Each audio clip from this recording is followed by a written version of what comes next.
नमस्कार बच्चों। पिछले वीडियो लेक्चर में हमने कॉन्सेप्ट ऑफ डीसी सर्किट के बारे में जाना, जिसमें हमने कुछ टॉपिक्स का अध्ययन किया था, जैसे करंट क्या होती है, ईएमएफ क्या होता है, पोटेंशियल डिफरेंस क्या होता है, ओम्स लॉ क्या होता है। ओम्स लॉ से हमने जाना कि रेजिस्टेंस क्या होता है। ठीक है, रेजिस्टेंस के बारे में हमने ये सीखा कि किसी भी इलेक्ट्रिकल सर्किट में अगर सभी भौतिक परिस्थितियां जैसे तापमान,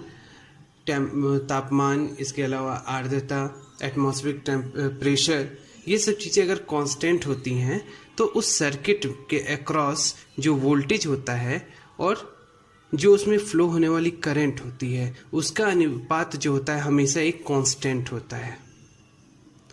ये कांस्टेंट क्या कहलाता है? उस सर्किट का रेजिस्टेंस कहलाता है। ठीक है, जिसको R से रिप्रेजेंट किया जाता है और इसकी यूनिट ओम होती है। ठीक है, वास्तव में रेजिस्टेंस किसी भी मटेरियल की वो प्रॉपर्टी होती है जिसके कारण वो क्या करता है, खुद से होकर फ्लो होने वाली करंट को रेजिस्ट करता है या उसका विरोध करता है। ठीक है, तो रेजिस्टेंस क्या होता है? एक कांस्टेंट होता है जो किसी इलेक्ट्रिकल सर्किट के अक्रॉस वोल्टेज और उसमें फ्लो होने वाली करंट का अनुपात होता है, यानी वोल्ट पर एम्पियर जो होगा वो क्या होगा? रेजिस्टेंस होगा।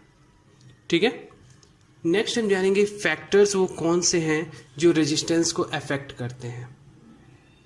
ठीक है, रेजिस्टेंस के बारे में हमने जाना। अब कौन से फैक्टर्स हैं या कारक कौन से हैं जो रेजिस्टेंस के मान को प्रभावित करते हैं। तो कुछ मेन कारण हैं। पहला, रेजिस्टिविटी ऑफ मटेरियल। दूसरा,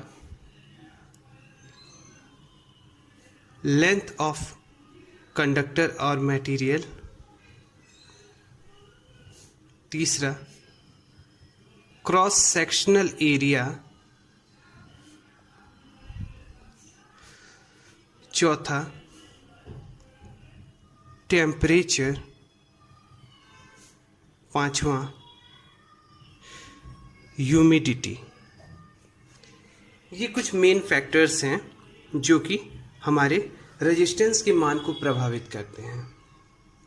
देखिए, रेजिस्टिविटी ऑफ मटेरियल। रेजिस्टिविटी, जैसा आपको रेजिस्टेंस की डेफिनेशन बताई गई कि करंट के अपोज करने की क्षमता किसी भी मटेरियल की, उसका रेजिस्टेंस होती है। लेकिन ये बेसिक प्रॉपर्टी होती है किसी भी मटेरियल की। अगर कोई भी मटेरियल रेजिस्ट कम करता है, इसका मतलब ये है कि उसकी रेजिस्टिविटी, जिसको हिंदी में प्रतिरोधकता कहते हैं, उसका मान कम है। जैसे कंडक्टर्स की बात की जाए तो इनकी रेजिस्टिविटी बहुत कम होती है, जबकि इंसुलेटर्स की बात की जाए तो इनकी रेजिस्टिविटी बहुत हाई होती है। ठीक है, रेजिस्टिविटी एक्चुअली क्या है? एक कांस्टेंट होता है किसी भी मटेरियल का। ठीक है, रेजिस्टिविटी का मान आपका नियत रहता है, हमेशा कांस्टेंट रहता है एक पर्टिकुलर मटेरियल के लिए। ठीक है, जैसे अगर कॉपर की बात की जाए तो कॉपर को कोई भी किसी भी शेप में आप ढाल दीजिए, उसका जो रेजिस्टिविटी का मान होगा वो हमेशा कांस्टेंट होगा, अगर टेम्परेचर में वेरिएशन ना करें तो। अगर सभी भौतिक परिस्थितियां समान रखें तो क्या होगा? कोई भी आपका भौतिक परिवर्तन कर लीजिए, यानी कि इसके शेप में या लंबाई में या इसके क्रॉस सेक्शनल एरिया में कोई भी परिवर्तन कर लेंगे तो भी इस मटेरियल की जो रेजिस्टिविटी है वो हमेशा क्या होगी? कांस्टेंट होगी। लेकिन रेजिस्टेंस जरूर परिवर्तित हो जाएगा। ठीक है, यानी कि रेजिस्टिविटी क्या है? किसी भी मटेरियल की करंट को रेजिस्ट करने की प्रॉपर्टी है। ठीक है, इसको और अच्छे से बाद में डिफाइन करेंगे। Length of material. देखिए, जो रेजिस्टेंस होता है किसी भी मटेरियल का, resistance directly proportional length of conductor होता है। यानी कि कंडक्टर की लेंथ अगर आप इंक्रीज करेंगे तो रेजिस्टेंस का मान भी इंक्रीज होगा। अगर आप कंडक्टर की लेंथ को डिक्रीज करेंगे तो रेजिस्टेंस का मान भी डिक्रीज होगा। ठीक है, क्रॉस सेक्शनल एरिया ए की बात की जाए तो क्रॉस सेक्शनल एरिया जो होता है वो रेजिस्टेंस के मान के इन्वर्सली प्रोपोर्शनल होता है। यानी कि अगर आप क्रॉस सेक्शनल एरिया बढ़ाएंगे, यानी मान लीजिए कोई कंडक्टर है, इसकी मोटाई अगर आप बढ़ा दें, ये मोटाई, तो क्या होगा, इसका रेजिस्टेंस का मान कम हो जाएगा। और अगर इसका क्रॉस सेक्शनल एरिया कम करेंगे यानी इसको पतला कर देंगे तो रेजिस्टेंस का मान भी क्या होगा, इंक्रीज हो जाएगा। यानी इनवर्स रिलेशन होता है, अगर एरिया घटेगा तो रेजिस्टेंस बढ़ेगा, अगर एरिया बढ़ेगा तो रेजिस्टेंस घटेगा। ठीक है, अगर इन दो हम पॉइंट्स को कंसीडर करें तो R जो है वो डायरेक्टली प्रोपोर्शनल L हो गया और ये डायरेक्टली प्रोपोर्शनल 1/A हो गया। अगर हम इन दोनों को एक साथ लें तो इसको हम लिख सकते हैं R डायरेक्टली प्रोपोर्शनल L/A। ठीक है, अगर ये प्रोपोर्शनल जो साइन है इसको आप हटाना चाहें तो आप इसको लिख सकते हैं R equal to row L/A। यहाँ पे रो क्या हो जाएगा, एक कांस्टेंट हो जाएगा किसी भी मटेरियल के लिए। तो ये जो कांस्टेंट है इसको हम क्या कहते हैं, रेजिस्टिविटी कहते हैं। ठीक है, तो अगर रेजिस्टिविटी किसी मटेरियल की बदल रही है तो उसका रेजिस्टेंस का मान भी बदलेगा। लेकिन नॉर्मल फिजिकल कंडीशंस में क्या होता है, यानी टेम्परेचर, एटमॉस्फेरिक प्रेशर और ह्यूमिडिटी की बात करें, अगर वो कांस्टेंट है तो L और A का रेजिस्टिविटी के मान पे कोई प्रभाव नहीं पड़ता है।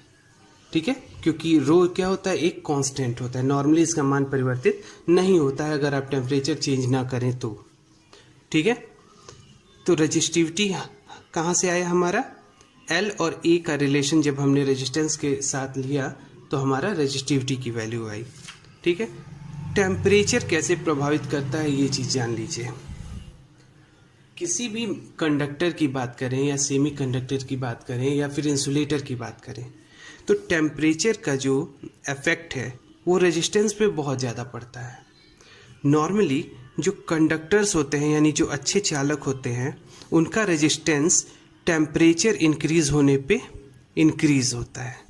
जो भी अच्छे कंडक्टर्स हैं उनका रेजिस्टेंस जो होता है वो टेम्परेचर इंक्रीज करने पे इंक्रीज होता है, जबकि जो इंसुलेटर्स होते हैं उनका जो रेजिस्टेंस है वो टेम्परेचर इंक्रीज करने पे डिक्रीज होता है।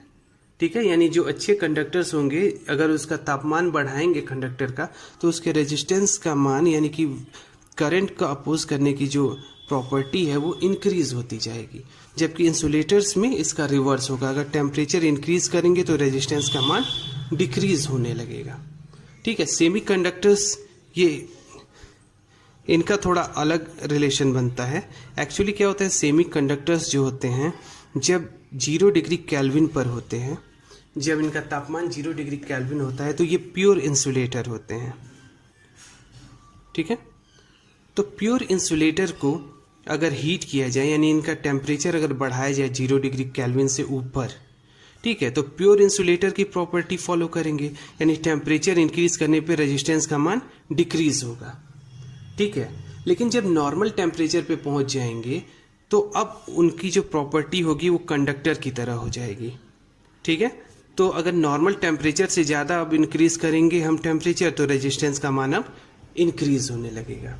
ठीक है, तो टेम्परेचर का क्या इफेक्ट हुआ, कंडक्टर्स के लिए जब टेम्परेचर इंक्रीज करेंगे तो रेजिस्टेंस का मान इंक्रीज होगा, इंसुलेटर्स के लिए जब टेम्परेचर का मान इंक्रीज करेंगे तो रेजिस्टेंस का मान डिक्रीज होगा। सेमी कंडक्टर्स में क्या होता है कि स्टार्टिंग में टेम्परेचर इंक्रीज करने पे रेजिस्टेंस का मान डिक्रीज होता है, लेकिन कुछ वैल्यू तक यानी नॉर्मल टेम्परेचर लगभग जब नॉर्मल टेम्परेचर तक पहुंच जाते हैं तो उसके बाद जब हम इंक्रीज करते हैं टेम्परेचर तो इनके रेजिस्टेंस का मान इंक्रीज होने लगता है। यानी पहले ये इंसुलेटर की तरह बिहेव करते हैं, उसके बाद कंडक्टर की तरह बिहेव करते हैं।